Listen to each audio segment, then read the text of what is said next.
Leader of ruling Nepali Congress, Shekhar Koirala, has sided with the main opposition, CPN-UML's demand to form the high-level commission to investigate the gold smuggling scandals to free Nepal from the clutches of gold smugglers.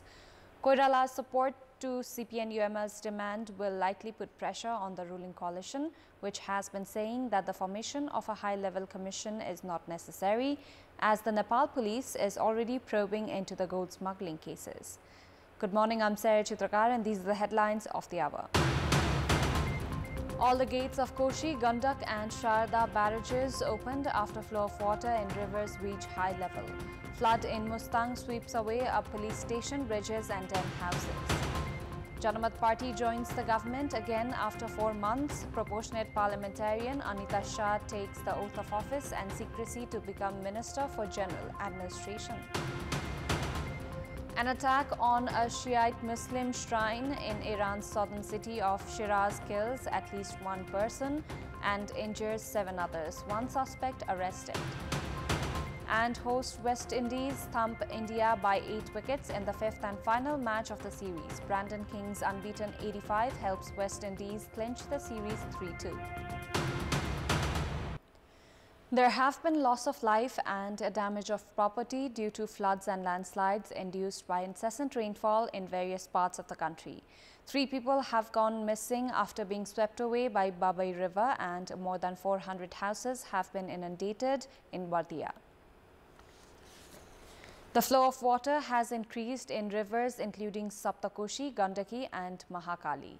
Due to the rise in flow of water, all the 56 gates of Saptakoshi barrage have been opened. The flow of water in Koshi River was 439,395 cusack as per a measurement taken at 9 a.m. earlier this morning. According to Superintendent of Police Narendra Karki, all the gates of Koshi barrage have been opened due to high risks. The flood in the river is the highest since 1989. Likewise, all the gates of the Gandak barrage towards Nepal and India have been opened as the flow of water in the Narayani River has increased. Gandak barrage official Amit Khadka informed that all the 36 gates have been opened as the water level of the river is nearing the danger mark. The water level of Narayani River at the Narayangarh Bridge has already crossed the danger mark. The administration office has urged residents in East and West Nawalparasi to take precautionary measures as damages could be caused by the flooding of the Narayani River. Meanwhile, all the doors of the Sharda barrage in Mahakali have also been opened. 3 people were swept away by Maui River yesterday when they were collecting firewood. 43 houses in Bardia's Auri, Bhagatpur and Dudhya villages of Bardia municipality have been inundated due to incessant rainfall. Likewise, 180 houses in Basgadi municipality have also been inundated. Meanwhile, more than 100 houses have been inundated in villages including Prayagpurang and Kalapur in Gularia Municipality 5 after a dam collapsed. The flood from Maui River also entered the villages in Gularia. Meanwhile, traffic has been halted due to the landslide at Jharo Khola along the Ratna Highway that connects Surkhet. According to local residents, the floods in Nuakot, Trishuli, Tadi, Likhu, Falakhu, Geirkhu, Samari, among other rivers and streams, have the largest in the past 25 years. Meanwhile, the Siddhartha Highway in Palpa has been obstructed due to landslide. Likewise, the BP Highway, which was obstructed from yesterday, still has not come into operation. Meanwhile, 1 person was killed by landslides in Dolakhaz Tinpate of Bigur Rural Municipality 7. 12-year-old Pasang Sherpa of Bigur Rural Municipality 7 was killed by the landslide in a forest near Magar village at around noon yesterday. According to ward chairperson Dil Bahadur Shrestha, Pasang's father, 36-year-old Nimdorje, who accompanied him to the jungle, is still missing. Meanwhile, floods have caused massive loss in Kagbeni of Mustang. More than 10 households have been swept away after the flood in Kakhola entered the settlement in Kagbeni. Chief District Officer of Mustang, Anup Kesi, said that the flood has swept away the police station, concrete bridge of the Jomsom Corolla road section, one suspension bridge, 2 vehicles and electricity poles. The flood has also buried the religious site for Hindu pilgrims in Kagbeni. 4 infants who were referred by the district hospital have died in Humla due to lack of treatment after flights were not operated due to bad weather and the regulation implemented by the Civil Aviation Authority of Nepal, CAN. The service seekers have been facing difficulty as flights from the Simikot airport in Humla have remained halted for a long time. Due to this, 4 infants who were in need of treatment had died. 6 months old Imran Sunar of Simikot Municipality, Ward number 6, 7-month-old Rohit Shahi of Ward 7, 1.5-year-old Aryan Paryar of Kapurnath 1 and a 5-month-old Sandesh Luwar of Chankheli 4 died due to lack of treatment as the authorities did not operate flights.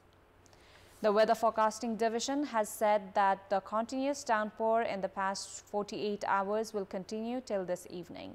The division has said that light to heavy rain is in the forecast for today in majority parts of the country. The department has forecast heavy rains in Karnali, Sudur Pashchim, Koshi, Bagmati, Gandaki and Lumbini provinces tonight. The rainfall has been measured at 165 millimeters in the past 12 hours. The Weather Forecasting Division has also alerted people living near river banks of Naraini, Karnali, Bagmati, East and West Rapti, Babai, Mahakali and their tribunals to remain vigilant as water level is expected to cross the danger zone. Meanwhile, National Disaster Risk Reduction and Management Authority has informed that at least 9 people have been killed in the past week in different incidents of floods and landslide across the country.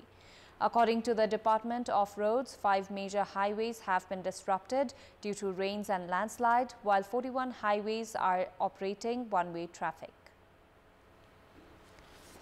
Janamat Party, which had left the Pushpa Kamal Dahal-led government on 31st of March earlier this year, citing dissatisfaction in the distribution of ministries, has rejoined the government.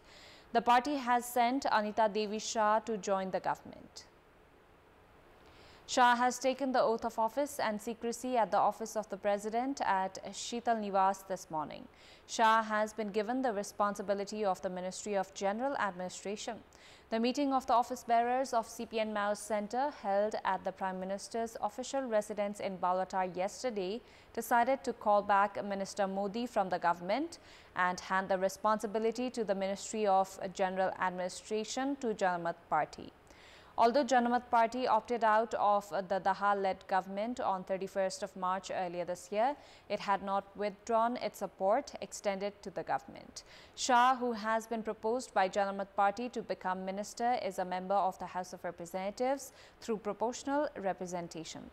Meanwhile, CPN Mao's Centre parliamentarian Modi was appointed as the General Administration Minister on 17th of January earlier this year. He was elected from Morang 4 from the direct category. This is the 12th occasion that Premier Dahal has reshuffled his cabinet since becoming Prime Minister almost 8 months ago. Former Prime Minister and CPN Unified Socialist Chairperson Madhav Kumar Nepal, who has been dragged into the Lalita Niwas land scam, has made preparation to shorten his foreign visit and return today. Leader Nepal, who was scheduled to remain in Europe until Friday, is set to arrive Kathmandu in a short while. He had left for Switzerland last week. The Supreme Court had paved way to conduct investigation on officials of the cabinet a day before Nepal left for his foreign visit on Friday last week. Meanwhile, investigations on another former Prime Minister, Baburam Bhattarai, is underway. In our Public Voice segment, we had asked in several provinces what should be done to end obstructions at the parliament that have been carried out time and again. Let's take a look at what they had to say.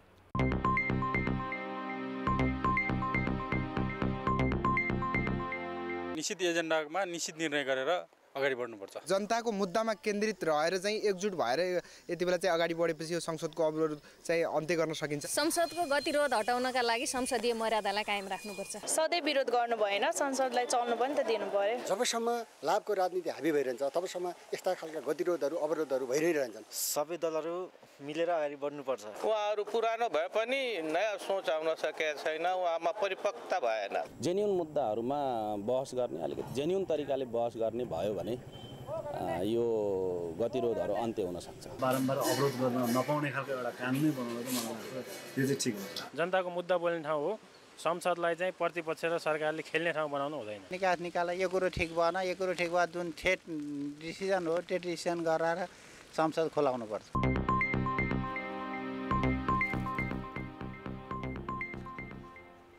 Time now for our segment, Public Pulse, where you text us with your opinion. Public Pulse. Here's the question: what could be the reason for the Prime Minister's employment program not gaining desired results? Your options are A. Misuse of budget, B. Lack of long-term planning, and C. Ploy to feed cadres. Voting is on. Type any WS, select your option A, B or C and send it to 34001 to share your opinion with us. Time now for international update.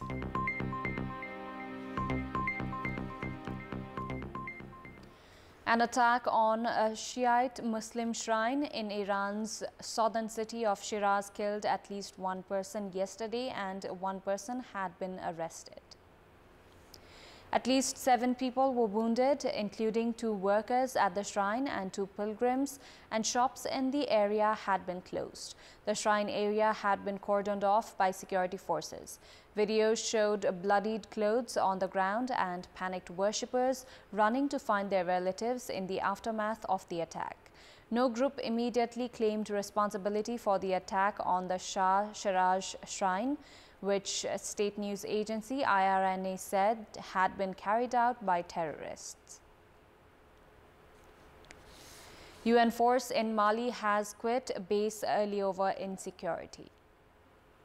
Mali's junta demanded in June that the MINUSMA force withdrawn from the West African country after a decade-long deployment. The mission was created to quell separatist and Islamist insurgencies in northern Mali. The United Nations peacekeeping mission in Mali yesterday said it had brought forward its withdrawal from a base in the north of the country due to deteriorating security conditions. Over the past few days, the rebel alliance led by ethnic Tuaregs has accused Malian forces and Russian Wagner groups of violating a ceasefire by attacking its forces stationed near Ber. The Malian army has not responded to the allegations, but last Saturday said 6 soldiers died and 24 fighters from armed terrorist groups were killed in a skirmish in the area a day earlier. Niger's coup leaders have announced intent to prosecute toppled President Bazoum for high treason and security breaches. In a statement read out on national television, Niger's coup leaders that toppled Mohamed Bazoum said they would prosecute the deposed president for high treason and undermining the security of the country. Earlier yesterday, head of a religious delegation of mediators said that the leader of military junta is ready to consider a diplomatic solution to the country's standoff with the West African Bloc Economic Community of West African States, ECOWAS. The ECOWAS has approved the deployment of a standby force to restore constitutional order in Niger as soon as possible, but remains committed to finding a diplomatic solution to the crisis. ECOWAS has not ruled out using force against the army officers who toppled Niger's elected leader Mohamed Bazoum on 26th of July. Coup leader General Abdurrahmane Tiani said their doors were open to explore diplomacy in peace in resolving the matter. 93 people have been confirmed killed in the Maui Fire that razed the historic town of Lahaina, marking the most deadly U.S. fire in a century. The death toll could rise significantly, Hawaii Governor Josh Green warned on Saturday as forensic work continues to identify the victims. Hundreds remain unaccounted for, while hundreds of others fill shelters across Maui after fleeing the flames. Meanwhile, it remains unclear if early warning systems were used or if they malfunctioned, with many people telling that they were not forewarned about the fire. The state's Attorney General is conducting a comprehensive review into how the authorities responded. Representative Jill Tokuda of Hawaii's 2nd Congressional District said yesterday that serious questions needed to be addressed. While the wildfires are now largely under control, efforts to fully extinguish them are continuing in parts of the island, including around Lahaina, which has been devastated. Authorities have focused efforts on combing through what is left of the coastal area of the island, using sniffer dogs trained to detect bodies to look for signs of corpses under the rubble. Maui Police Chief John Pelletier said they have covered only 3% of the search area so far.